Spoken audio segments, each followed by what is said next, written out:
If you're interested in knowing the forms you'll need when doing wholesale deals and or subject to deals, keep watching.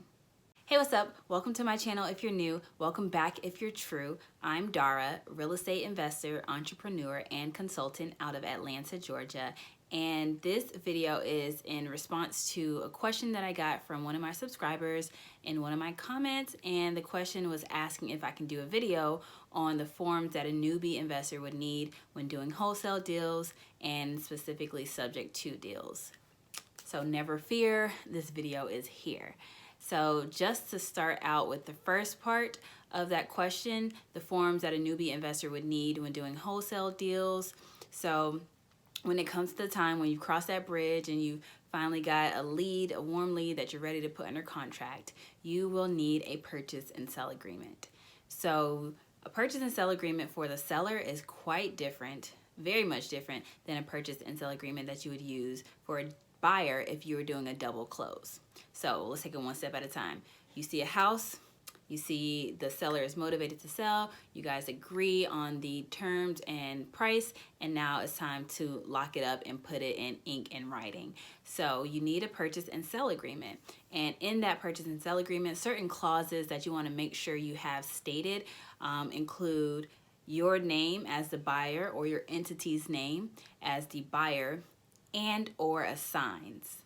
So you want to have a clause in your contract with the homeowner that allows you to assign that contract. So for instance, the line where it says seller, you put the seller's name and all the sellers, all the owners on record, title owners on record. And then for purchaser or buyer, you would put, Jane Doe or Jane Doe LLC and / or assigns.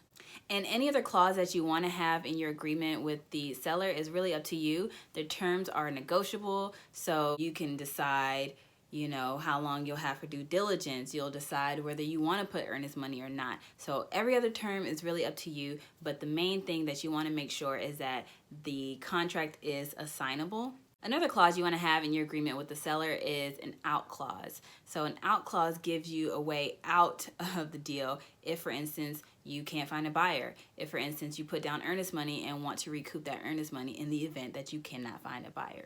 So during your due diligence period, pretty standard in real estate transactions in general, whether it's wholesaling, investing, or just traditional buying and selling of a home, during your due diligence period, your earnest money is refundable and you are allowed to terminate the agreement with no penalty. So that's one of the first ways to protect yourself and have an out clause. You can also state a contingency in your contract. So you can have the sale of this property contingent upon inspection. It could be contingent upon partner's approval. And the list goes on as far as contingencies. You could have a financing contingency, although you are pitching to homeowners that you're buying cash, so that really isn't ideal to have a financing contingency, but I've seen it done before, and whatever works. There is no black and white in this business, so it's really all about trial and error and figuring out what works for your business model, your area, your market, and no two sellers are the same either, so try it out. As I mentioned, the purchase and sell agreement that you use with your seller is going to be very different as far as the terms and of course the price than the one that you use with your buyer if you're doing a double close. For instance, some terms that you want to have or some clauses that you want to have in your agreement with your buyer is first and foremost that is not assignable. So with the seller, you want to make sure that the contract is assignable. With your buyer, the complete opposite is true. You do not want your buyer to assign your contract. So you want to make sure that your contract with your buyer is not assignable. You also want to make sure that it's a little bit more strict. So of course, if you have 14 days of due diligence with your seller, I typically have my buyers have 0 days of due diligence, but again, terms are negotiable. So no due diligence with the buyer, non-refundable earnest money, which is mandatory, as opposed to with the seller, I may or may not put down earnest money. So those are some of the differences in the contracts or the purchase and sell agreement between the seller and the buyer. And do note, guys, that I do have all of these agreements that I am going over for sale in a package of 5. So if you are interested in getting the ones that I actually use in my business, go ahead and look down in the description box for the link for that order. So we've covered the first 2, which are purchase and sell agreements for the seller and for the buyer. The next agreement or form that a newbie investor or any investor will need when wholesaling is an assignment agreement. So if you decide to do an assignment, you'll need what's called an assignment agreement. And that's pretty straightforward, to be quite honest. The terms, I use a 1-page agreement, and all it really does is state who I am or my entity, who the end buyer is, the purchase price that we agreed on. And the purchase price that we agreed on my contract, it says to include, in like parentheses, it says to include the assignment fee. So regardless, everybody's going to know my assignment fee when the HUD comes out at the closing table, but just because that's how I have it worded on my assignment agreement, they don't. The buyer does not know my fee up until the closing. Either way, there's no big issue, but that's just how I have it. So with the assignment agreement, you also want to make sure that that's not assignable too. So you're making sure that you're dealing with the final buyer. So the next agreement you would need is a termination agreement. So I mentioned having out clauses in your agreement with the seller.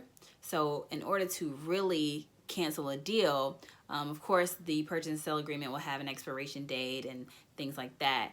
But you also need to put it in writing if you are backing out before the expiration date or if you're backing out during your due diligence period.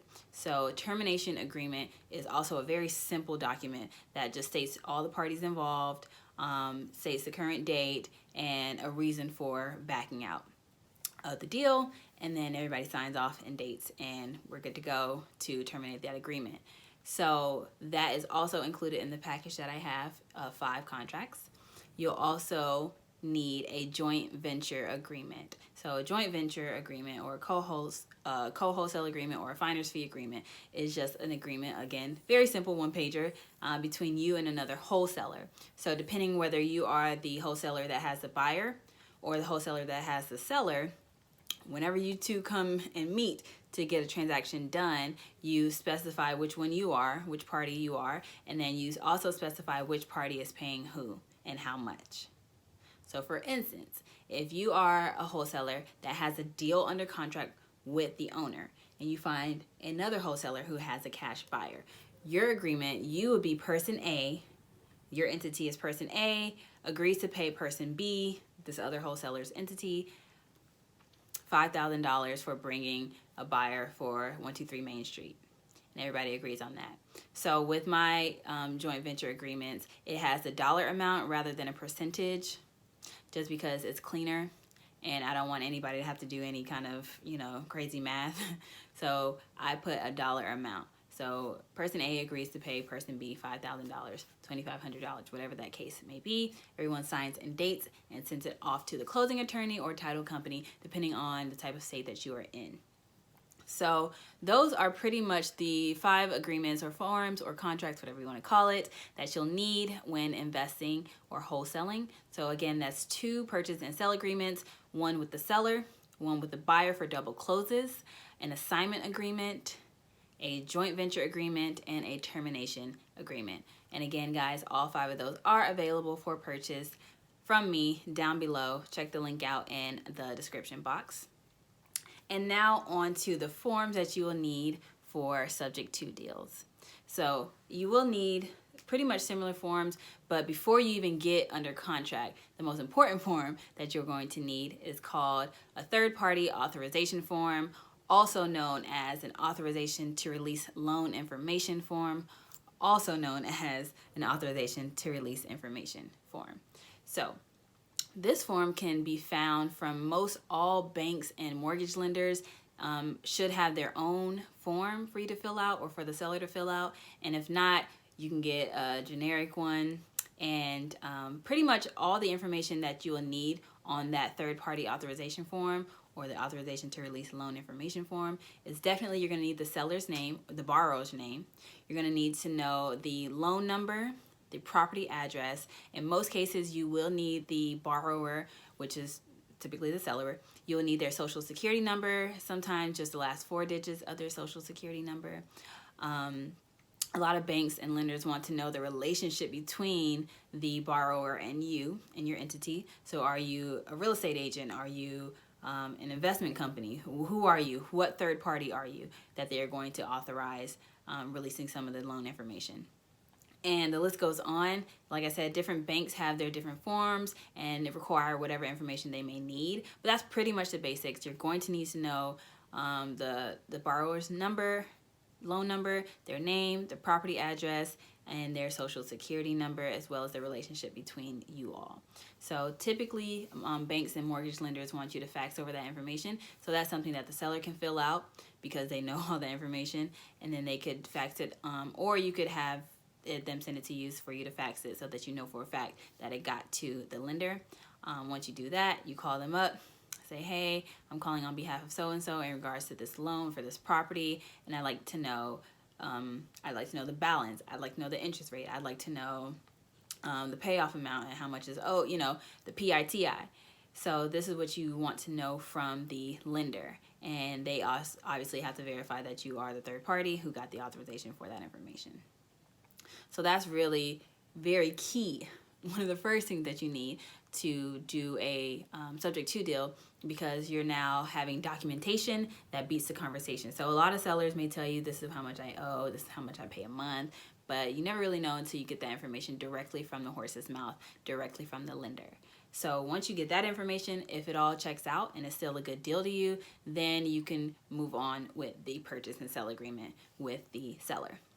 Now, the main difference with the purchase and sell agreement with the seller, when it comes to a subject to deal, is that instead of putting a purchase price in the line for a purchase price, you put subject to existing financing, and then you'll also have another line that allows you to put the lender's name. So subject to the existing financing from Wells Fargo, from Bank of America, whatever that case may be. Another clause that I like to have in my contracts for subject to deals, it allows me to not make the first purchase until like months down the line. So if you want to pay a month later after the closing date, 2 months later, 90 days, whatever the case may be, just to buy yourself time. So that is something that's negotiable, but I would recommend that whenever the date of the closing is, that you're not paying the next payment the next day. So at least give it a month, because that's how real mortgages work. If you're to get a mortgage on your own, then you don't pay the mortgage until a month later because they're in the arrears. So that's just how I negotiate it. You can also make sure that this agreement is assignable as well in the event that you don't want to hold on to the subject to deal. So I hope that helps.